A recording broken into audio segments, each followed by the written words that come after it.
we ended up with 6 offers on that. We ended up selling it for, I wanted to say, I can't remember exactly how much we sold it over, but I do remember in the moment of going through those negotiations with multiple offers is watching the price just go up on their own without us actually having to push the negotiation, but not making it a silent auction. I think there's a lot of value in when you have multiple offers on real estate is allowing people to know what is it that they're competing against. Because some people might not want to play that game, but other people are like, no, I really want this house and I'm willing to beat that other person.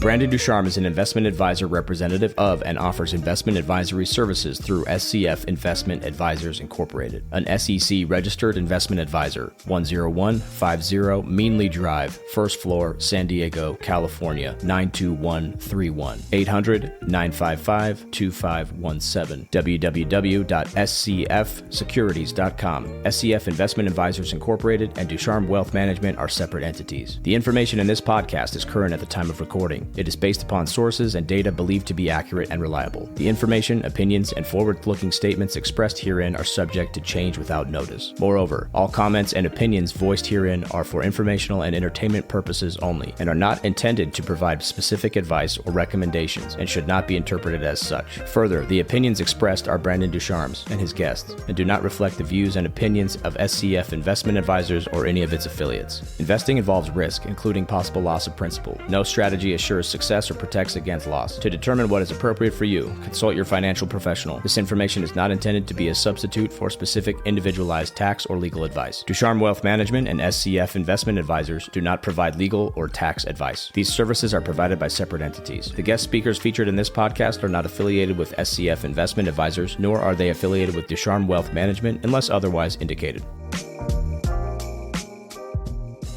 Rob, Brandon.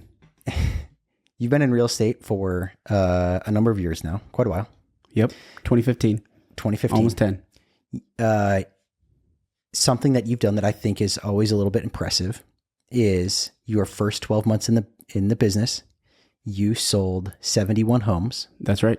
And I think a lot of people, it is a lot of transactions, but I think a lot of people fail to appreciate how concentrated that is so quick in a career, right? So if you could take the average, just like a pretty average agent probably sells in our market, like maybe 10-ish deals a year. Yeah, probably. 10, 15 If you take out, because the average agent in Washington County. So like let's say median sells like agent. 4. The median is probably 10 to 12. Okay. So you took basically 5 to 7 years of experience and jammed it into your first year. Yeah, exactly. And not by myself. You had support, you had help. You had Jeremy some Larkin. Shout out to mentorship. Jeremy Larkin for baptism by fire. Yeah. Yeah, for sure. But that really helps jumpstart a career with a really good perspective. And that was all on the listing side. Right. So you have really, I was the buyer agent for my own house. That was it. Yeah. In the first 200 transactions that I did, I was the only buyer I helped was myself buying my own house. Yeah. Which is super cool because there's so many agents that, although they're really great agents, they do kind of both. They're a little bit more of the jack of all trade agents, and that is a viable business model for a lot of agents. And the typical route would be helping somebody buy first because the barrier of trust is normally with somebody that they know, and in purchasing, it's a lot more exciting, truthfully, right? Yeah. If on the two sides of the transaction, buying something new and exciting versus leaving something, a lot of times it's sad.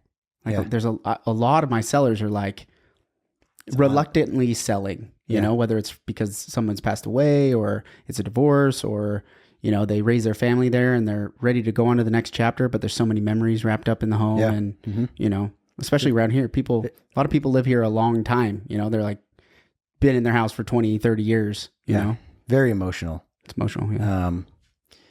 Anyways, I think it gives you a really unique perspective. So I've observed you handle a number of transactions from the listing side, and I think you do a very good job at it. Thanks, man. I think you're very methodical in the way that you put together your analysis of properties, the way that you think about how to get something sold, marketed it, thinking through things in negotiations. You can tell that it's a refined skill versus just being a generalized agent. And so I just did a podcast recently with Michelle Evans, who I think is equally as impressive on the buy side. Yeah, right. Of real estate. She's highly capable. For sure. She's the one I go to all the time when I got questions or if I'm dealing with certain situations and how to navigate, for sure. And so we talked about what people should expect from their buyer's agent and how do they kind of engage with their buyer's agent and what does that sort of look like? I wanted to talk to you about what somebody should expect when they're going to go sell a house. It's a totally different situation. Yeah. Emotionally, financially, right? All of the things. And I think it's important to understand, what do they need to do as a property owner to get their property sold. And the goal is always to get the most money you can, right? All of I've never sat down with the seller and I said, out of all the most important things, what is the top priority? No one says the top priority isn't getting the most money or netting the most money in their pocket. They want to walk away with the most money, period. That's their number one priority. It's always net the most money within these given parameters. So even if hey, we need to sell fast, right? We need to sometimes speed, work through a certain thing. Sometimes speed trumps price, but I guess what I'm saying is it's still in the context of, okay, if we have to sell the home within 30 days, we have to sell it within 30 days for the most amount that we can still. Right. But there's a lot of things that go into that. And there's all these misconceptions out there about how does somebody get a home ready. And somebody says, well, I think we might be ready in 3 months. We're going to do a little remodel in the bathroom or put new carpet in or right. And they're hesitant to almost go engage a professional to start getting some opinions. Right. And I think that's always a derivative of people being worried that a salesman is going to, just be aggressive and, for lack of a better terms, I mean, leg hump them till they sign the contract, Yeah. And that always bugs me. Yeah. I think that's a shame. Good professionals don't do that. The funny thing is, I think in my experience, so when I first got into the business, the business was coming to us. The Larkin Group was a well-known name. He'd been a real estate agent for 10 years, 12 years at the time. He had already stacked a big client list of people that trusted him with real estate already going into it. So for the vast majority of those 71, it was clients coming to us with a lot of trust already built in, right? Which I think is, I know is really unique to the average or the median agent, right? It's probably about 10% of the agents in Washington County are doing 90% of the transactions, right? It's not an 80-20 rule. It's a 90-10. And truthfully, there's probably 200 total agents that are commanding 95% of the listing inventory, right? So of the transactions that are done in Washington County, of which there's around 7,000 residential properties, 12,000 real estate transactions. But when we're talking just residential real estate, which is different than commercial or development, land, acreage, that kind of thing. If we just look at the houses, we're right around 7,000 to 8,000 dwellings that are going to sell each year. So there's two sides of every single one of those sales. And of the listing side, about 200 agents are dominating 95% of the listing side, signs in the yard. And so, having the ability to be with a team that can be in there, right? He was probably in the top 5 to 10, if not 1 or 2 in certain timeframes of listing agents in the county. It's a different avenue when you have trust built in with the customer going into the sitting down. But I found myself competing also where the seller was interviewing multiple people, probably 6 out of the 10 times. So even though they were coming to us, they were on the list of 2 or maybe 3 agents that they were interviewing.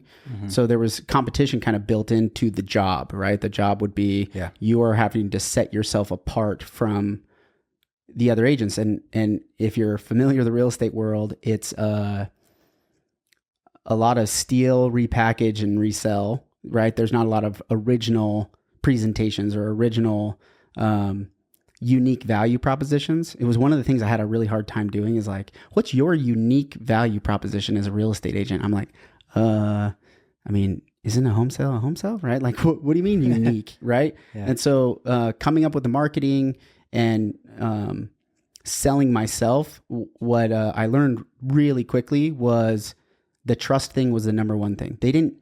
Most sellers didn't necessarily care if I was the top agent or if I had all this experience, because especially early on, I'd walking into a listing appointment and, if one of the questions is how many homes did you sell right out of the gate in that first year, it's like, I just started this thing, but that doesn't mean that I don't have a team behind me and so you were not just hiring me, you were hiring our whole Larkin Group team. Right. And so it was building the trust with the client saying, is Rob telling me the truth about this home sale?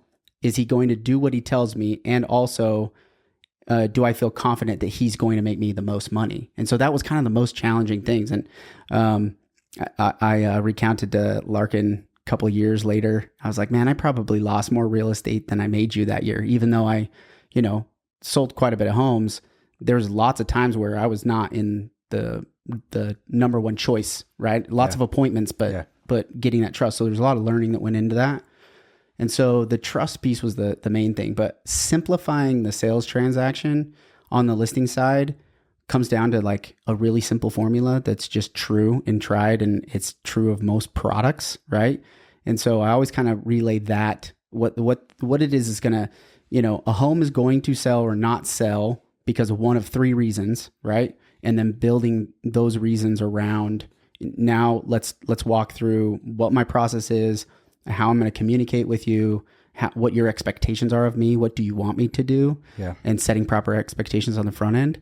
And so that's probably the biggest learning curve that I had, was like really figuring out how to connect with them and make sure that I was delivering what they wanted out of me as a real estate agent, not just giving them the standard dog and pony show that I think most agents will present themselves on the listing side, right? When they come in and say, I'm interviewing for the job, let's go through it. Do you have any good stories that you could share about a time when somebody came in and they just did not have the right expectations, whether they refused to kind of hear what you were trying to communicate, or they were telling you what their expectations were going to be, regardless of any data? Yeah, I still run into that. I have a listing right now where I think I missed a couple opportunities to set proper expectations. But to go back, actually, I remember where I was headed with what I was talking about before is a lot of those customers early on were coming to us, right, with the trust built in.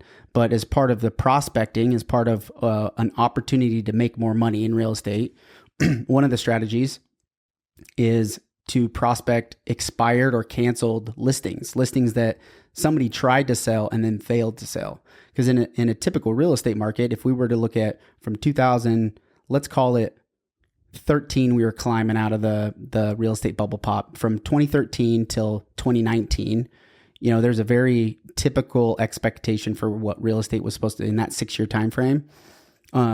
And about 20 to 30% of homes would expire. You'd think that everybody just sells their house eventually, but that's actually not the case. Most people don't realize that not every home does sell. There's a big percentage of which try to sell and then they can't, right? And I always thought it was interesting. I was like, well, why can't they sell their house? Like, what is keeping them from selling their house? It seems like everybody wants to move to St. George, right? And so in prospecting those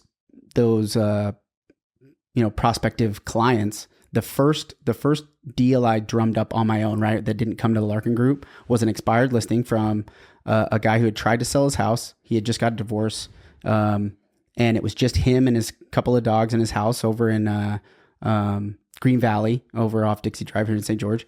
And he had an agent that told him all the things he wanted to hear, told him the price that he wanted, and then discounted his commission. It was a low discount agent, right? There was like a 1% agent. And as expired listings go, me as a value add agent versus a low cost agent, I was excited to talk to those people because they tried it the cheap way, and now it kind of highlights the fact like, oh, maybe I need somebody that knows what they're doing.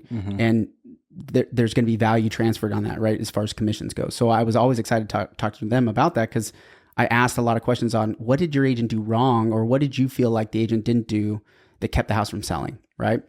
And 9 times out of 10, it was a lack of communication from the listing agent to the seller as to actually why the house isn't selling. They weren't giving them straight feedback. It was always like, oh, well, you're just priced too high, right? You got to drop the price. I know there's teams, some of the top teams here in St. George, the hustler, the ones that are going for the deal, right? They just want to get the deal done, right? That they will list the house at whatever and then immediately start hammering on the seller to lower their price, right? And it always felt like when I talked to those homeowners that tried and failed, it was like the only way to sell the house, the only thing they were interested in was lowering the price, right? And so that's where I think that feeling of, they just want to get the deal done and they're just trying to drop the price. It's just a lack of communication, because price is one of those 3 things that is going to keep your house from selling, right? It is one of those 3 things, but it's the pricing strategy, right? When going into it, we put a number on the house, and then is the assumption is just going to always be that number? So if you didn't set that expectation, is like, if it doesn't sell in 60 or 90 days or 120 days, what's plan B, right? Yeah. And those weren't ever really set up. And I think still to this day, even of those top 200, a lot of them do not set proper expectations for their sellers. And it gets hidden with market forces, right? Where demand is just so high that agents don't have to really do anything. And 2021, 2022 is a prime example of that. There was no value actually in the listing agent in those years because demand was just so overwhelming, right? We got 7, 8 buyers lined up for every listing that was on the market. The listing agents aren't necessarily showing their value, but when the market gets... I think I'm going to disagree with you on that. Go for it. Because in 21, I was actively selling. Now, no, super agent. But back then I was actively taking listings. Yeah. And actively working buy side. So I both acted as a listing agent in 21 and was still participating, dealing with listing agents from the buy side. Yeah. And I got some clients, some great deals on the buy side in the market in 21 because the buyer's agent didn't know how to negotiate. They didn't know how to handle the deal. You got the sellers a great deal. Is that no? What you mean? I got my buyers a great deal because right. Because the people selling the home, their representation was not up to par. Yeah. Right. Their representation, they could put on the MLS and they could get the attention. This is a great point. But when it came down to it, I can see I could still extract extra value in the deal for my clients. I'll use this as an example. Safeguarded. In 2020, while the market was hot that summer, and it had already been hot in 2020, because there was a little bump, a little slowdown, but things started really picking up in the summer of 2020. A house listed, it was a fixer-upper, and it was rough. It was rough. Yeah. But it was priced right. And we were the first ones in and the first ones to put an offer in, and the sellers just took it. And it was under asking. Yeah. When if they probably would have waited just a couple of days, right? Or a weekend, or you know what I mean? Hours sometimes. Yeah, a couple of hours sometimes, drug their feet just a little bit to drive a multiple offer situation, they would have probably made more money.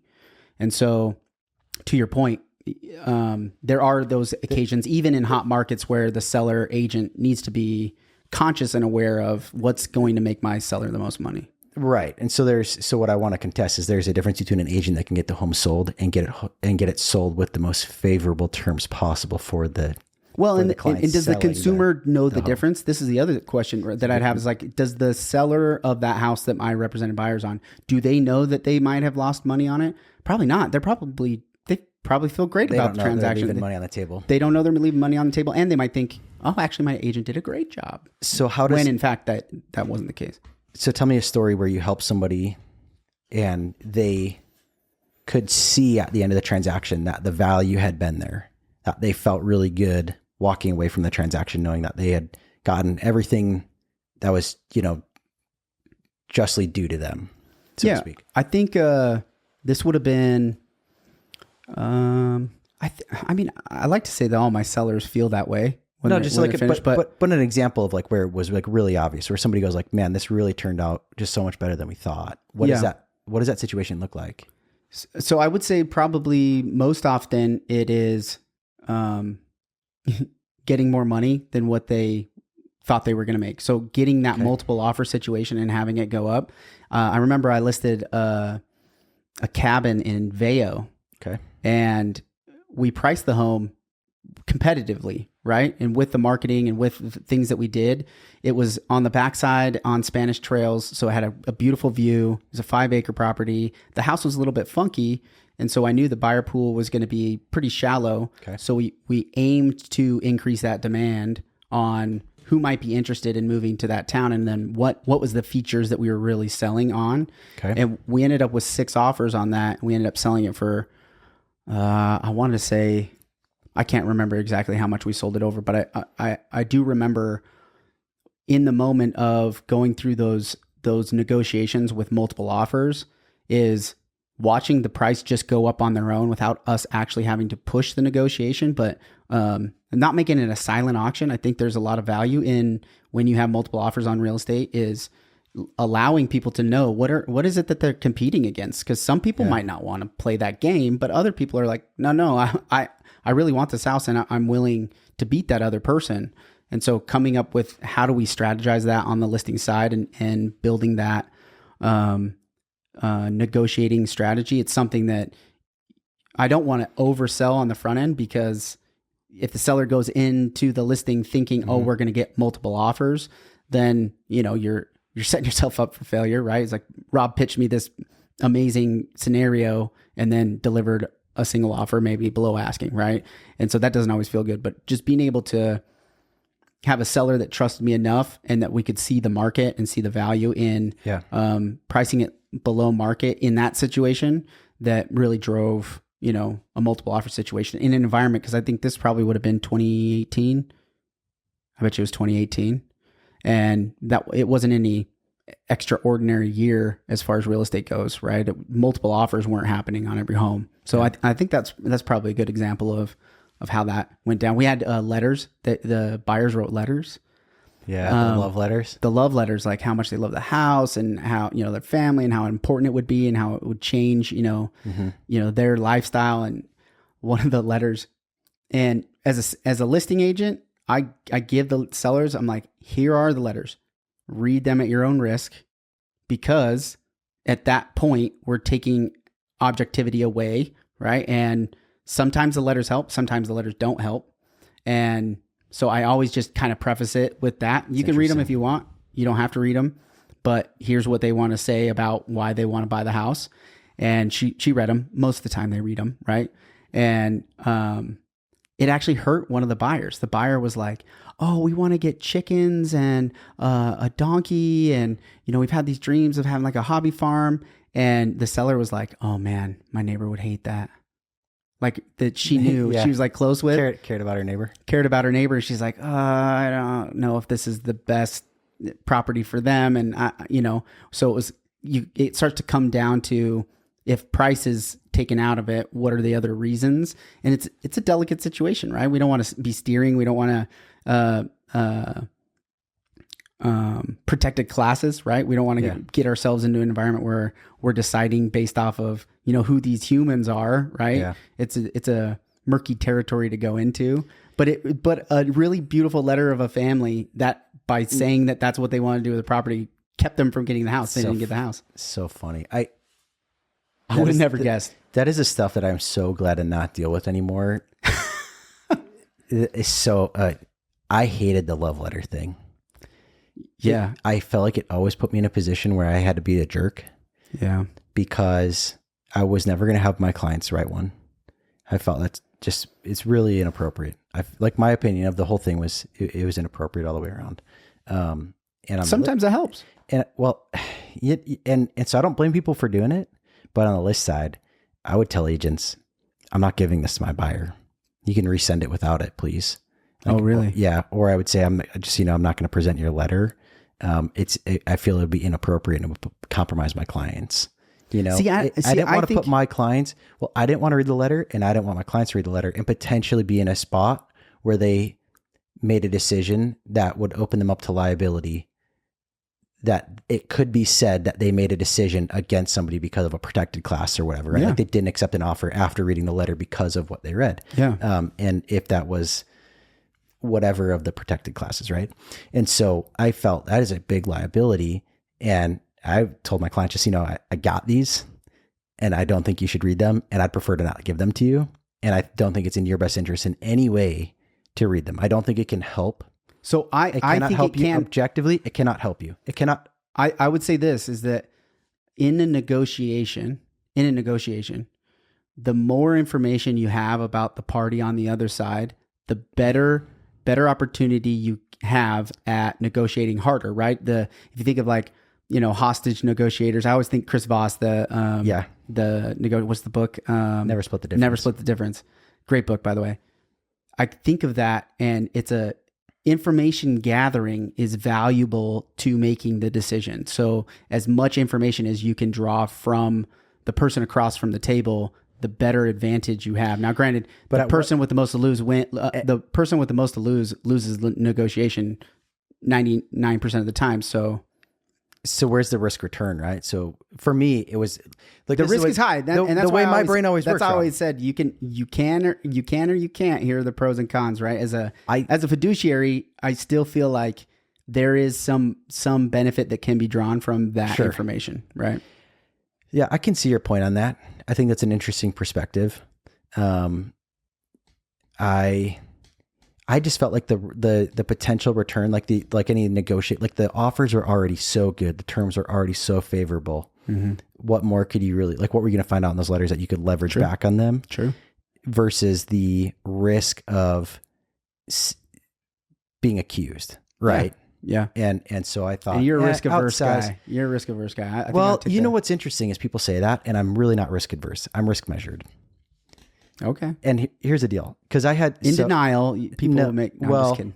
I'm just messing with you. Well, so somebody said this the other you are calculated. So I was at a let's call it a social event on Friday night, and somebody said, well, I know how you manage the money.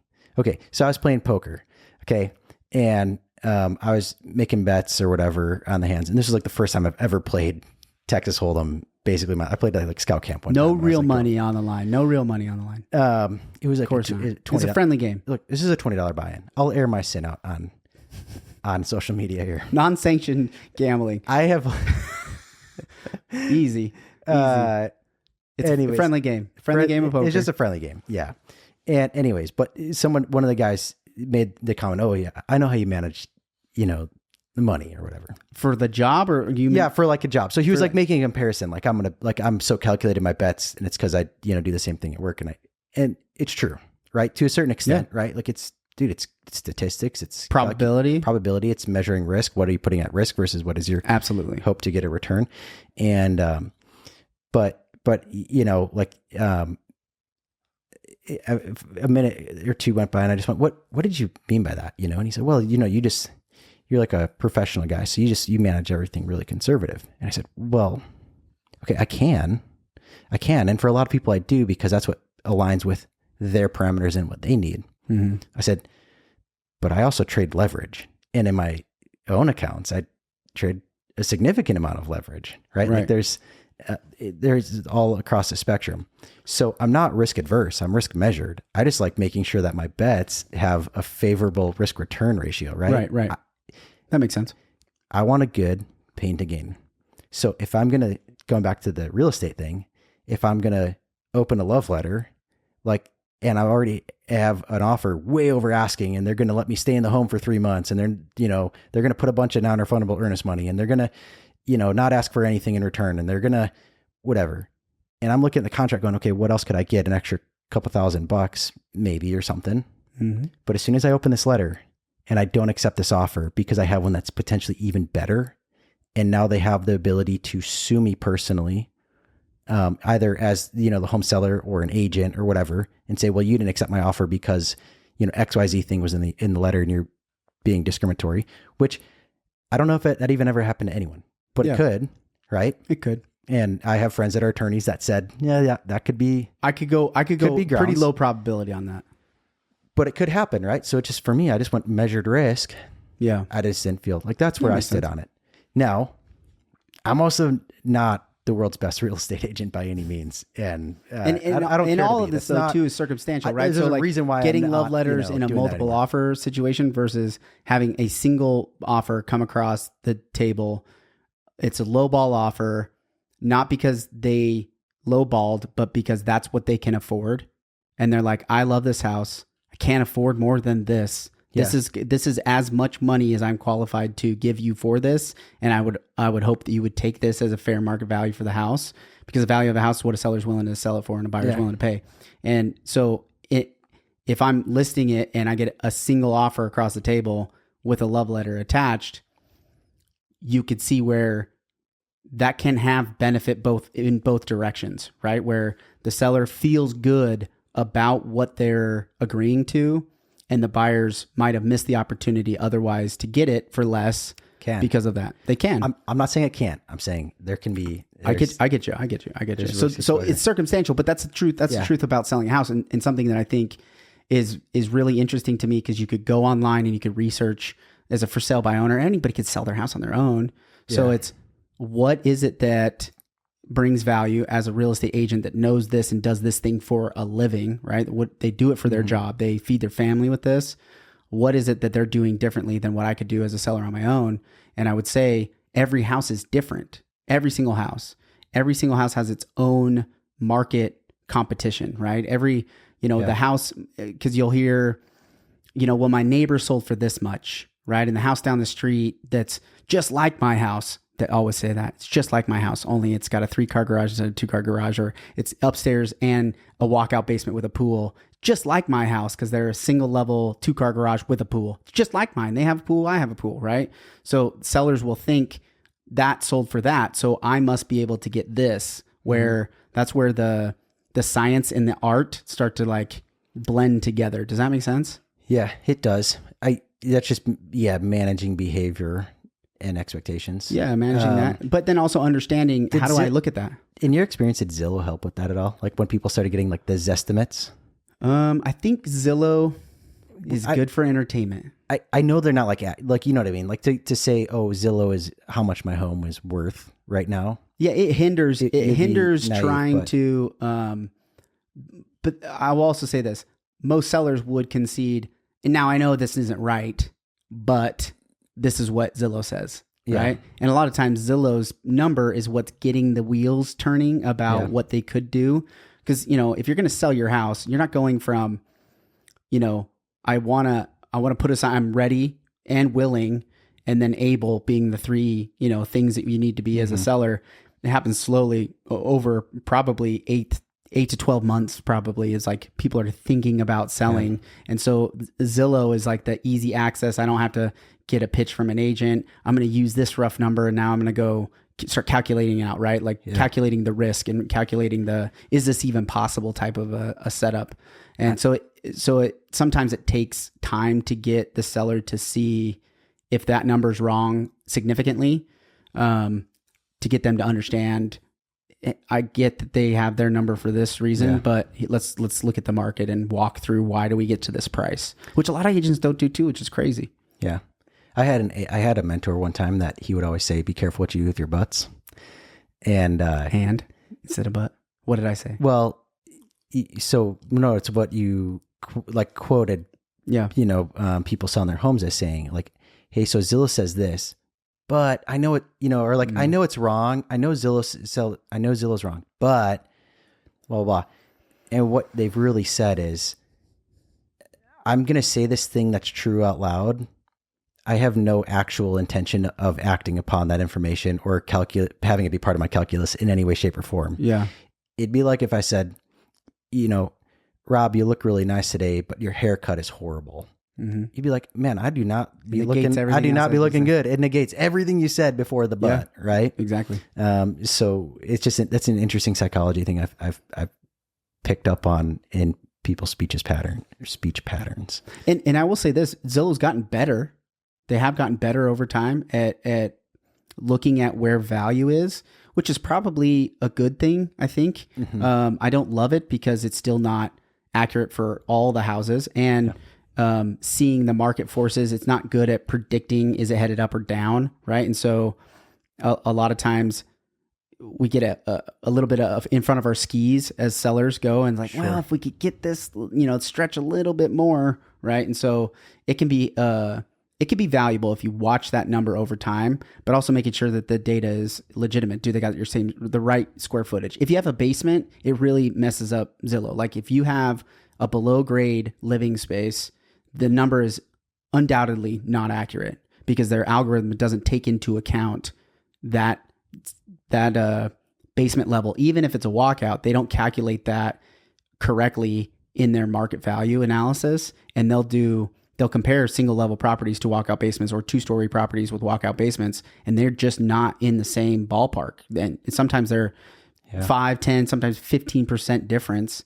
And that's a lot on like $1 million home. It's a lot. And so the square footage with the county, if it's pulling data, it won't even tell you that there's square footage there. So it's only, let's say the house is 4,000 square feet, 2,000 up and down, and that below grade they're not pulling that extra 2,000 square feet into the algorithm. They're only comparing you to two other 2,000 square foot homes.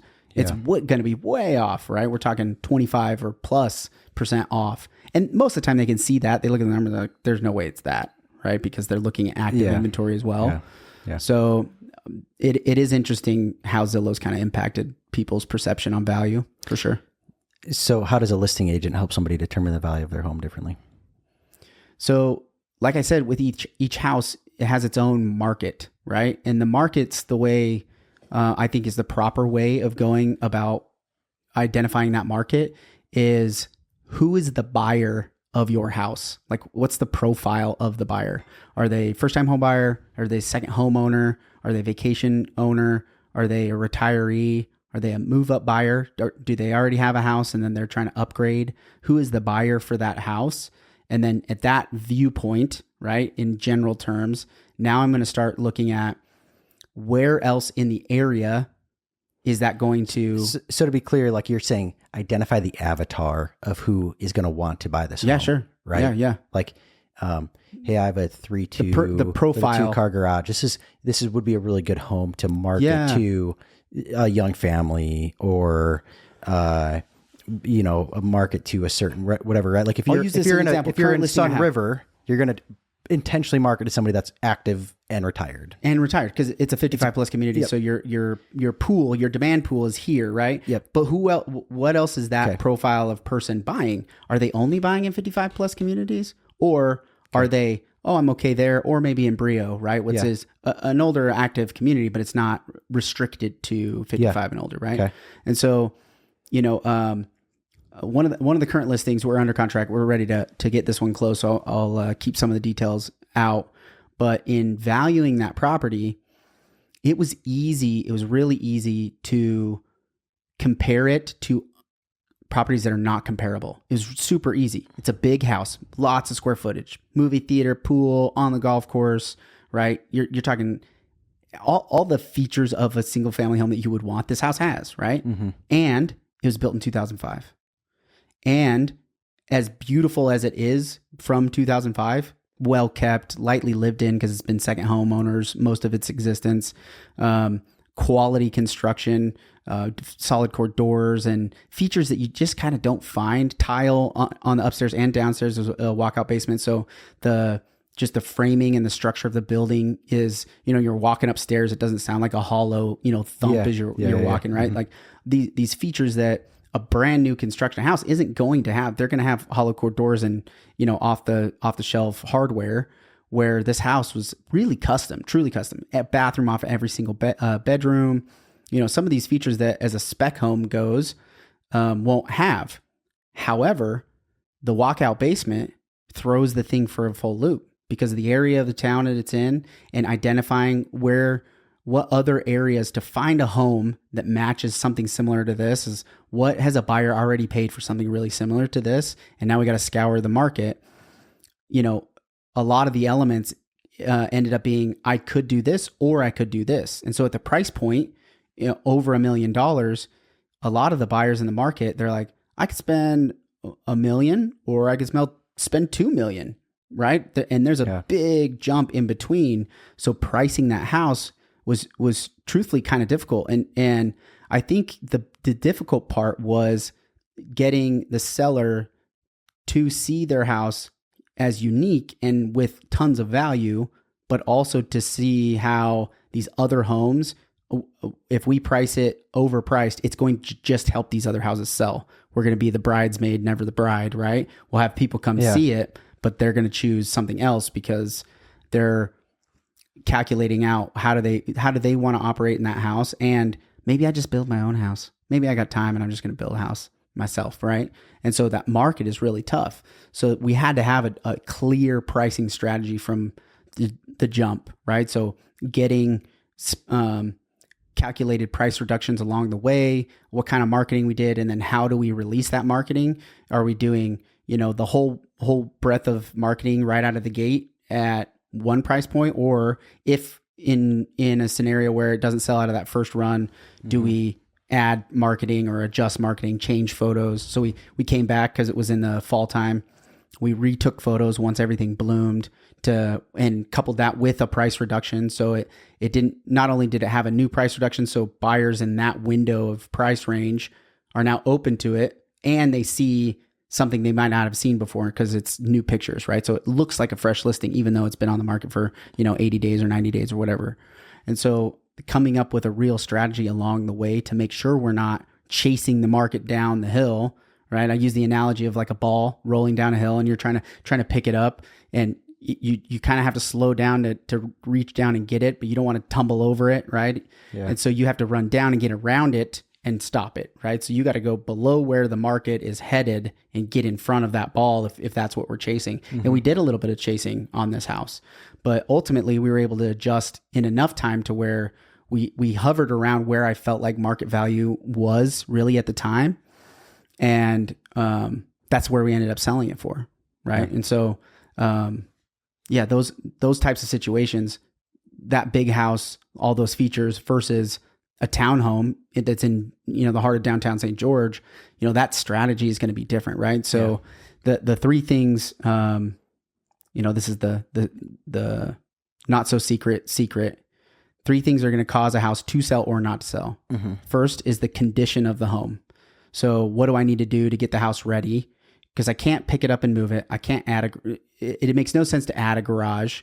What can I do to improve the condition to maximize its value? And also, what are the conditional items that I can't change and recognize that my competition in the marketplace is based off that condition?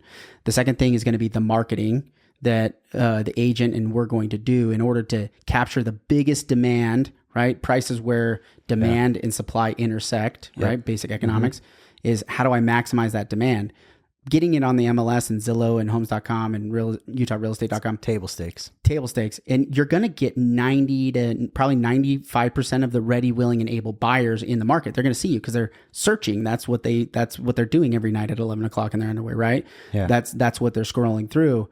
And so that's just the table scraps, right? But the appetizer is, how do I go to the market that has left, that was looking and couldn't find it and they've now stopped? How do I get their attention again? And also, how do I get the people that are maybe potentially getting into the market in a couple of weeks or a month from now and getting their attention elsewhere? So they're probably not scrolling Zillow and all those things on a regular basis. Yeah. How else do we reach them, right? So those are those marketing strategies that we're going to want to think about and getting attention, right? And it used to be easy with a newspaper or print media before the internet. Now people's attention is everywhere. So whether it's YouTube or social media or direct emails in a newsletter, phone calls, truthfully, end up being the biggest thing is, letting people know that this house is listed and who do they know that might be interested or in the future, right? And so those are the marketing. So we have condition, marketing, and then the last piece is the price that we ask for the house. And those three things have to align in order that you can maximize that market value. And if pricing is wrong, you're gonna know right out of the gate. And if condition is wrong, you're gonna know because people are gonna come in and they're gonna give you the feedback on, why they don't want to buy the house. Also, another completely side issue for a listing agent is pulling feedback out of buyers and buyer agents, right? Of like, hey, what did your buyers think of the house? Oh yeah, they liked it. Are they going to put an offer in? We'll let you know. Okay. Anything that I can help, right? So we do a survey out to the buyers that show that property and say on a scale of 1 to 5, what do you think about these things? So it's a little short you gotta make survey. it easy on them to give the make feedback. it easy, and then it's something that we can calculate, right? It's like out of the 25 showings that we had, 35% of them said that it was overpriced, or 50% of them said it was overpriced. That'll help us kind of guide that, going back to that strategy on pricing. And then the marketing, right? It's one of those things that it's hard to calculate, but every agent is going to do it their own way on how to convey that to the seller, but that's what the seller wants. The seller wants us to communicate to them what's going on. They don't want to sign in the yard and you praying that it's going to sell, right? They want you to go get to work on it. And that's, a lot of agents don't do that, especially discount agents. I'm not to, throw shade on anybody in particular, but the value to an agent to drop their commission is that they'll just get more business because they have an advertising spot for them. They have a reason to go out to the buyers in the market and sell another house, not yours. And they can go get 2.5%, 3% on those. And granted, with the NAR changes, I think that's going to shift a little bit. Those coming changes, we're going to see that change out in the market. But traditionally speaking, a discount agent was banking on the longer your house sits here, the more leads I get. So if you don't want to sell it, I'm not motivated to get it sold, right? And that's where their business model is coming out. That is truly what it is. It's not to get the house sold. I had never actually really thought of it that way. Well, there you go. And that I've got just from those expired listings, like hearing from people that have failed, like this is what agents do. And that, I think that was the best learning, is even if I didn't help them ultimately, if they didn't change, they decided to list with somebody else or sell it themselves or whatever, just that conversation that I'd have with them about, where was the disconnect? What do you think happened? Like, why do you think your house didn't sell? Right. And that it's an interesting conversation I've had thousands of times. Well, I think you bring a depth of knowledge for sure. Thanks. So appreciate you and what you've done for clients I've worked on with you. Yeah, man. Yeah. And it is my favorite thing. Helping somebody sell a house. That is my favorite thing to do. Probably your favorite thing right behind doing your podcast or our other podcast. Our other podcast. Yeah. Our other podcast. You host that. Probably is that. Truthfully, is my favorite thing. That I will. I'm not on that podcast a whole lot, but the 435 podcast. Rob's the main host on the 435 podcast. If anyone wants to check that out, ever covering all issues of Southern Utah, and just local stuff going on.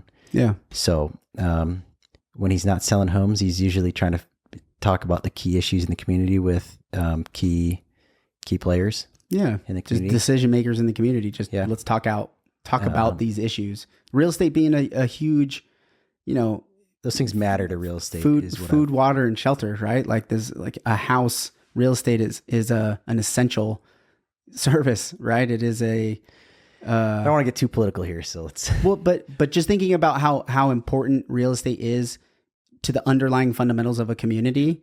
It's not just about buying and selling a house, but it's about real estate in general, and I am pretty passionate about helping move forward in a smart way with housing and things like that. Yeah, so it's important to me, which I can certainly appreciate. Yeah. So cool. Well, I appreciate you coming on, dude. Thanks, man. And anytime. Let's boogie. 435 podcast. People find it on Spotify, YouTube. Yeah, any podcast app you can look at. You listen to Rob do that. 435 podcast, and then YouTube if you want to watch it. Or you can find Rob at realestate435.com. Realestate435.com. That's correct. Boom. Cool. Okay, man. All right. See you out there, guys. Catch you later. Bye.